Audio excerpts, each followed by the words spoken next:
বিসমিল্লাহির রহমানির রহিম। বাংলাদেশের স্বাধীনতার ঘোষক শহীদ রাষ্ট্রপতি জিয়াউর রহমানের ৪৪তম শাহাদাত বার্ষিকী উপলক্ষে আয়োজিত আজকের এই আলোচনার সম্মানিত সভাপতি, বাংলাদেশ জাতীয়তাবাদী দলের সাধারণ সম্পাদক জনাব মির্জা ফখরুল ইসলাম আলমগীর, আজকের অনুষ্ঠানের সম্মানিত প্রধান অতিথি দেশনেত্রী বেগম খালেদা জিয়া, মঞ্চে উপবিষ্ট স্থায়ী কমিটির সম্মানিত সদস্যবৃন্দ, উপস্থিত মঞ্চে উপস্থিত নেতৃবৃন্দ, শিক্ষক, বুদ্ধিজীবী সহ সম্মানিত আলোচকবৃন্দ এবং আমার সামনে উপস্থিত প্রিয় নেতা কর্মী এবং সম্মানিত উপস্থিতিবৃন্দ, আসসালামু আলাইকুম। আমরা আজ এমন একজন ব্যক্তিত্বের শাহাদাত বার্ষিকী উপলক্ষে আলোচনা সভায় উপস্থিত হয়েছি, যিনি বাংলাদেশের জন্ম ইতিহাসের একজন অনিবার্য, অনবদ্য, অপরিহার্য অন্যতম প্রধান চরিত্র। তিনি স্বাধীনতা, সাফল্য, সমৃদ্ধি এবং গণতন্ত্রের মহানায়ক শহীদ জিয়া। স্বাধীনতা এবং মুক্তিযুদ্ধের ময়দানে স্বাধীনতার ঘোষক জিয়া যেমন একজন অকুতোভয় অধিনায়ক ছিলেন, স্বাধীন বাংলাদেশে গণতন্ত্র প্রতিষ্ঠা এবং স্বনির্ভর বাংলাদেশ প্রতিষ্ঠায় সফলভাবে নেতৃত্ব দিয়েছেন শহীদ জিয়া। প্রিয় উপস্থিতিবৃন্দ, স্বাধীনতা, মুক্তিযুদ্ধ এবং মুক্তিযুদ্ধ পরবর্তী স্বাধীন বাংলাদেশের রাষ্ট্র, রাজনীতি এবং দেশ পরিচালনায় শহীদ জিয়ার অবিস্মরণীয় অবদানের অনেক বিষয় আজকের সম্মানিত আলোচক বৃন্দের আলোচনায় উঠে এসেছে। আমি চেষ্টা করব সেই বিষয়গুলো আমার বক্তব্যে আবার পুনরুল্লেখ না করতে। তবে সবার আলোচনায় একটি বিষয় কিন্তু প্রতীয়মান হয়েছে আজকের রাজনীতিতেও, অর্থাৎ আমাদের এই বর্তমান রাজনীতিতেও শহীদ জিয়া খুব সম্ভব সমানভাবেই প্রাসঙ্গিক। শহীদ জিয়ার রাজনীতি এবং রাষ্ট্র পরিচালনার নীতি এবং পদ্ধতি এখনো আমাদের জন্য অনুকরণীয়, অনুসরণীয়। সম্মানিত উপস্থিতি, আমার কাছে মনে হয়েছে স্বাধীনতার ঘোষককে জানতে হলে, বুঝতে হলে কারো সঙ্গে বোধহয় তুলনা করার বা তুলনা দেবার কোনোই প্রয়োজন নেই। শহীদ জিয়া রহমান মানেই একটি স্বনির্ভর, আত্মমর্যাদাশীল এবং গণতান্ত্রিক একটি বাংলাদেশ। শহীদ জিয়া তার কর্মের মাধ্যমেই বেঁচে আছেন, বেঁচে থাকবেন গণতান্ত্রিক এই বাংলাদেশের মানুষের হৃদয়ে। তিনি জনগণের হৃদয়ে ভাস্কর হয়ে আছেন, অর্জনে, গর্জনে নয়। স্বাধীনতার ঘোষক জিয়া ইতিহাসের পাতায় অবিনশ্বর। সম্মানিত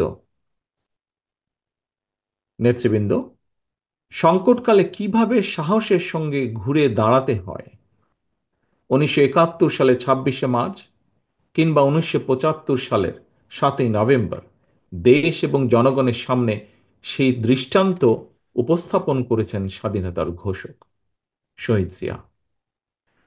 ১৯৭১ সালের ২৬শে মার্চ শহীদ জিয়া হঠাৎ করেই কিন্তু স্বাধীনতার ঘোষণা দেননি।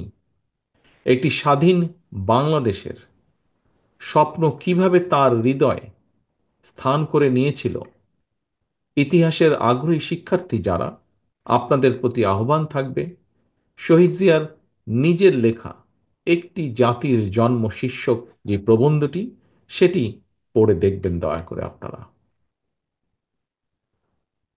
আজকের সম্মানিত উপস্থিতি, মঞ্চে উপস্থিত নেতৃবৃন্দ যারা প্রবীণ নাগরিক রয়েছেন, আপনারা সাক্ষী আছেন, একই সাথে ইতিহাসও সাক্ষী আছে।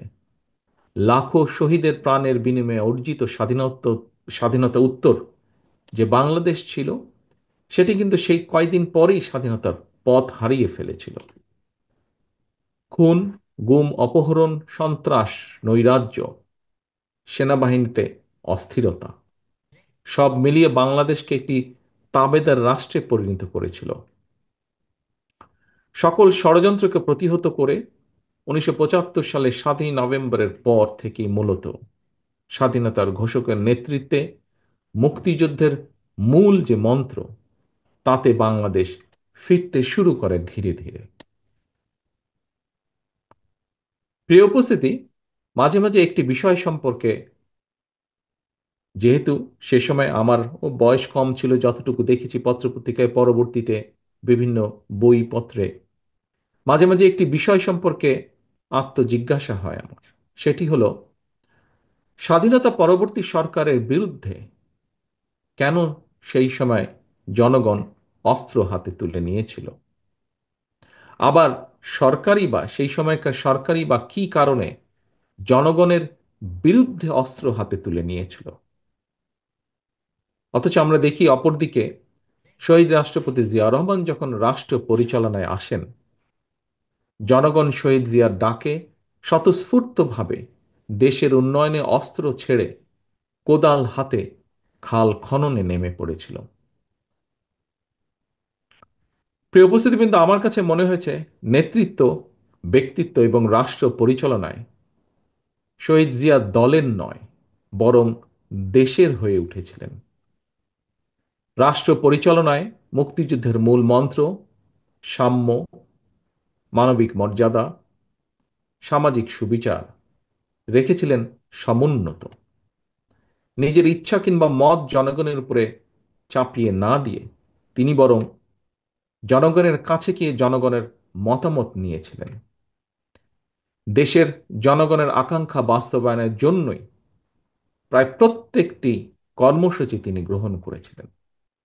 এ কারণে শহীদ জিয়ার নেওয়া খাল খনন, গণশিক্ষা কিংবা বৃক্ষরোপণের মতন প্রতিটি গণমুখী উদ্যোগকেই জনগণ তাদের নিজেদের কর্মসূচি হিসেবে গ্রহণ করেছিল।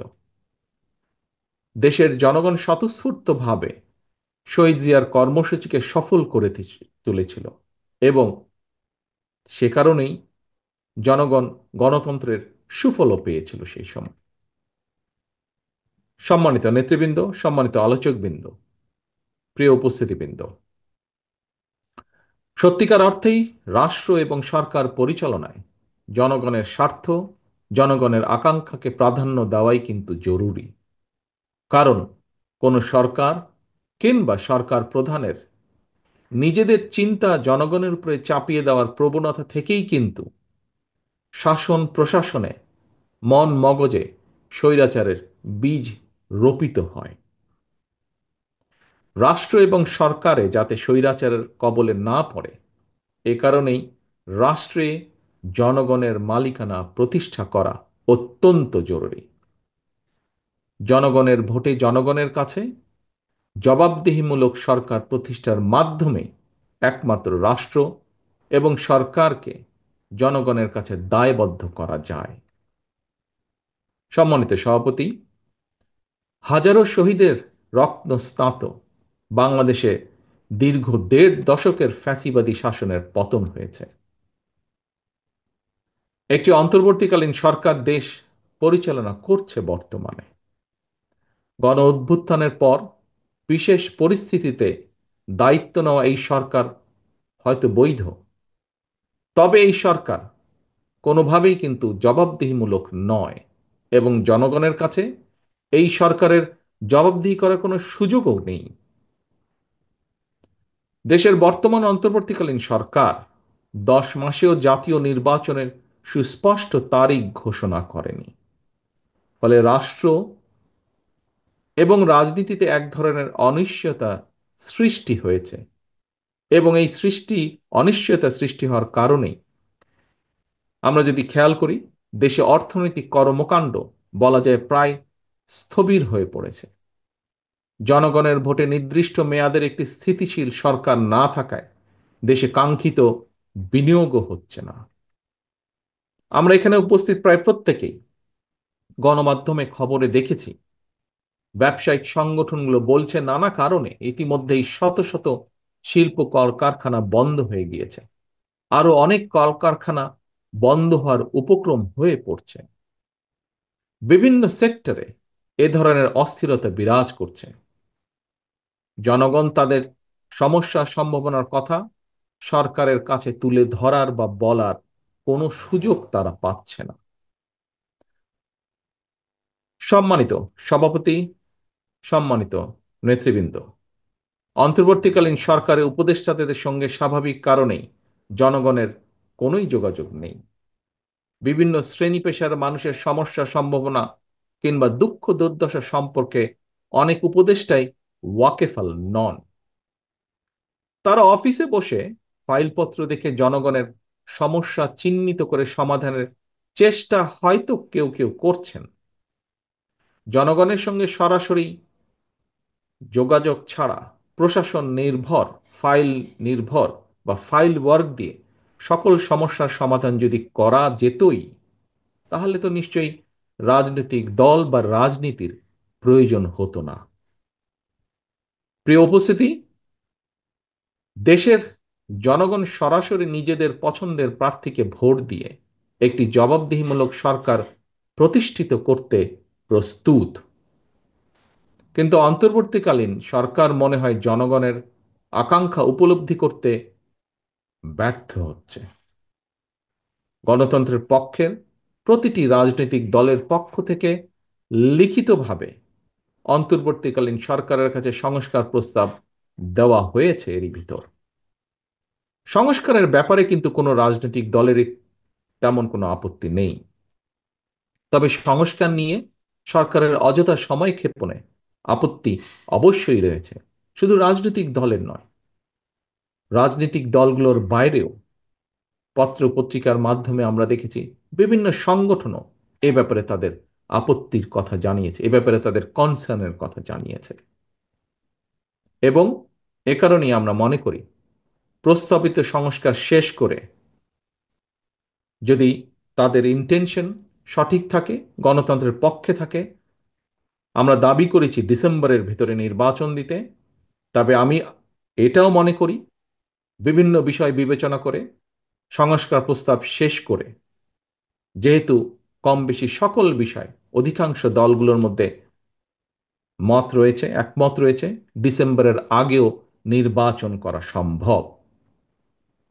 আমি অন্তর্বর্তীকালীন সরকারের কাছে আবারও আহ্বান জানাই, জনগণের আকাঙ্ক্ষাকে ধারণ করুন, অবিলম্বে ডিসেম্বরের মধ্যেই সুনির্দিষ্ট দিনক্ষণ দিয়ে জাতীয় নির্বাচনের তারিখ ঘোষণা করুন। এখানে অন্তর্বর্তীকালীন সরকারের জয় বা পরাজয়ের কোনো কিছুই নেই, বরং স্বাধীনতা প্রিয় জনগণকে একটি সুষ্ঠু নির্বাচন উপহার দিয়ে গণতন্ত্রকেই বিজয়ী করতে সাহায্য করুন।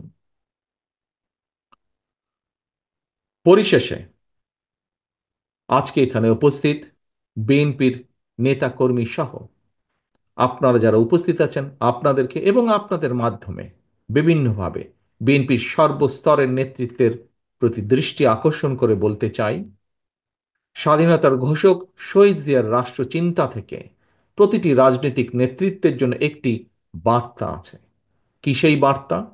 বার্তাটি হলো, রাষ্ট্র পরিচালনায় সফল হতে হলে জনগণের আকাঙ্ক্ষাকে ধারণ করতে হবে, দেশ এবং জনগণের স্বার্থকেই সবার আগে বিবেচনায় আনতে হবে, বিবেচনা করতে হবে। সুতরাং স্বাধীনতার ঘোষকের আদর্শ বাস্তবায়ন করতে চাইলে শহীদ জিয়ার প্রতি সৈনিক, দেশনেত্রী খালেদা জিয়ার প্রতিটি কর্মীর প্রতি আমার আহ্বান, আপনারা জনগণের সঙ্গে থাকুন, জনগণকে অবশ্যই সঙ্গে রাখুন।